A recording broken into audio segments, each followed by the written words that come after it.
This is Indian History Thali by Thali, where we ask archaeologists and historians how they know what they know about India's past. In this series, we will focus on Indian history through the lens of food.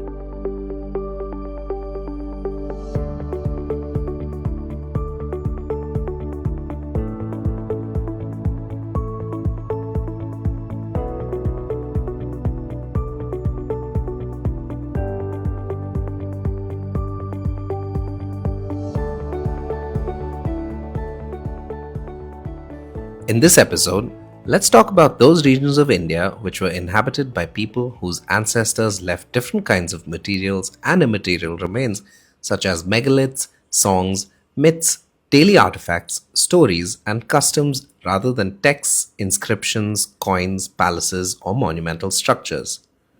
So, how do historians build up a picture of the past in such cases?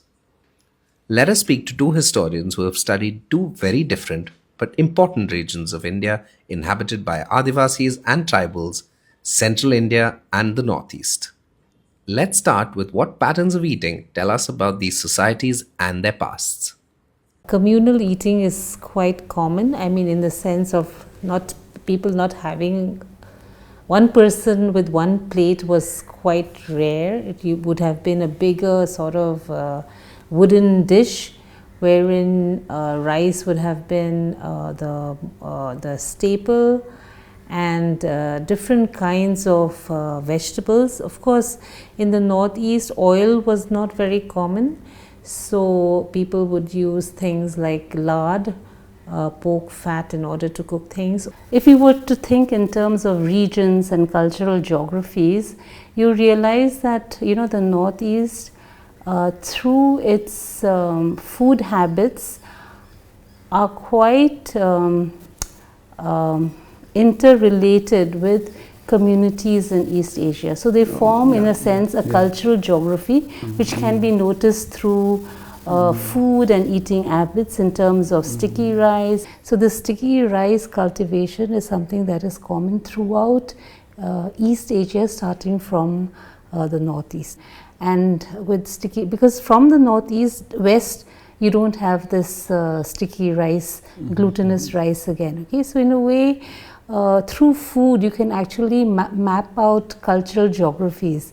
And of course, another thing that distinguishes the region also is lactose intolerance. So we actually don't have milk products. None of the communities are pastoral in that sense. And then, of course, salt was a very important item of trade, because in the hills you don't get salt. So people came down to the plains for salt. So that was another important kind of activity that occurred in the region. So, food cultures can be common across political boundaries. What about Central India? Central Indian tribes actually has a completely different kind of history and a story to tell us. So we have three kinds of social group in India. One is a completely caste based village society, and then forest communities who couldn't adjust with the caste system, and then you have nomadic communities who are also leading nomadic life on the same ground, that they don't want to be part of the caste society. And this nomadic community is basically moving between village society and forest communities. Largely they are pastoral groups. There is so much of infiltration of mainstream food culture in the Adivasi societies. They are also now practicing Brahmanical kind of practices. Generally in tribal societies, if there is a festival, generally it starts with sacrificing goat and meat and daru. Okay, say like Diwali, say so first day they do puja in the caste society. They don't eat meat. Same thing with the Dasara as well. First day or so. So they are also started practicing that. So another thing that is quite interesting in the Northeast is that similar to the gore, the big buffalo that you have, the gore that you have an animal which is known as, in scientifically it's known as the Bos frontalis, but locally it's got different names, but the name Mithun it's become popular in the region, and of course it's many communities use the head of a mithun to self-identify as well. It's not reared so much for the meat, because the meat is rarely eaten, and actually the mithun is a semi-domesticated animal. It roams in the wild. And it needs salt, so it comes into the community for salt. The mithun, for instance, is still used as a very important part of a Christmas feast, for instance. So habits change in response to wider societal practices and migrations. It's interesting that the Thai Ahoms who came into the region in the 12th, 13th centuries brought in the wet rice cultivation into the region. Okay, so that is, and then especially in the plain areas, in the hills, till today there is what is known as the swidden cultivation or the jhum cultivation that takes place. What about social distinctions between and within these communities? In order to be able to get a title in the community, which is known as the Thangchua title, you had to hunt a certain number of animals, variety of animals. So the women could not do that. We have examples of female chieftains, but the female chieftains could not have this particular title.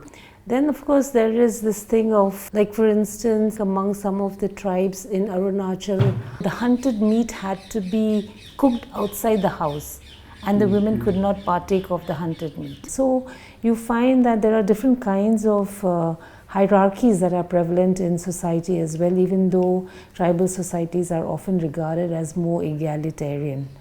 Bhangya Bhukya says that even big empires such as the Guptas and the Mughals recognize the sovereignty of Adivasis over forest areas. But British rule represents a sharp break as they try to bring these communities under their control. There is a very clear-cut, demarcation in Indian history between British and pre-British India.